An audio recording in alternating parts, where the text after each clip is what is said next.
My name is Shanti, and I'm creating this video for my University 501 Intro to Graduate Studies course. I'm going to today be going over the list of 10 professional dispositions as a learner and just talk about the ones that resonate with me the most. Hopefully, I can figure out how to list them off to the side here so I don't have to just repeat them. The five that stick out with me in no particular order are high expectations, respect for diversity of other learners, curiosity, honesty, and compassion. I'm going to start with number eight, compassion, because I feel like that is kind of really at the core of who I am as a person, and it's obviously going to show through in my classroom. I want my students to know that I'm a compassionate person. And if you know me personally, you know I'm extremely empathetic. I carry the emotions of others very heavily, and with that, I try to lift the spirits of my students or really anyone that I interact with.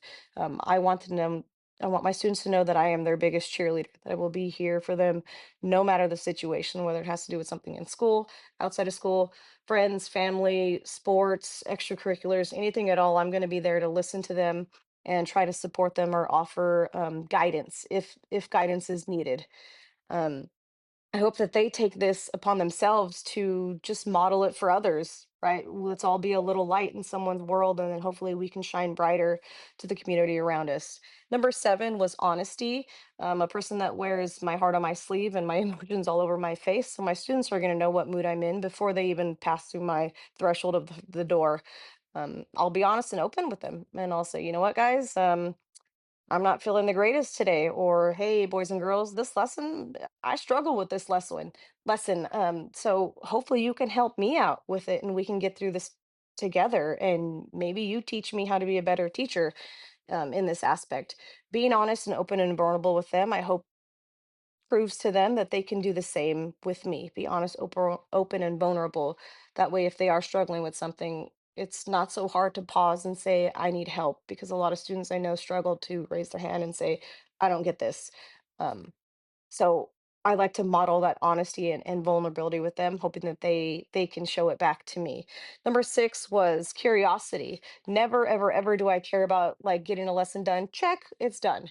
I care about the learning that took place along the way for myself as a teacher and educator, but also for them. How can I take what I learned, whether it be writing construct and response or solving a math problem? How can I take that and apply it to my real world outside of the classroom? Of course, they're going to use these same skills in the classroom and future classrooms beyond, but how can I apply it to my life and what can I use from this lesson to get better in the future? Number two was about respect for the diversity of others. Students are going to come into our classroom of all different shapes, sizes, colors, backgrounds, disabilities, IEPs, 504s. The list can go on, and not one of them is less valuable than the other. Not one of them doesn't deserve the support, the love, the care, to become a better student, to become a little human, a little member of our society. I like to encourage my groups to have an open dialogue. It's okay to debate each other as long as we do so in a positive manner, as long as we do so with respect. Like, I respectfully disagree with you. I see your point of view, but I think this way. When I set up my classroom groups, I'm very intentional about who I put in groups, often putting one student that may excel in this with a student who doesn't excel or vice versa, so that we can build off of each other, learn from one another, have that discourse of, I see how you got there, but I solved this problem this way. We still got to the same answer, but we took different paths to get there.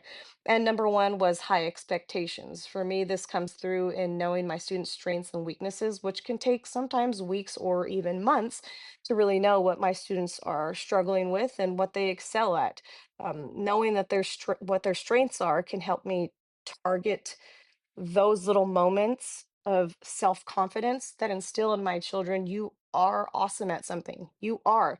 You may not see it, you may not always believe it, but trust me, it is there. I see it, and other people around you see it.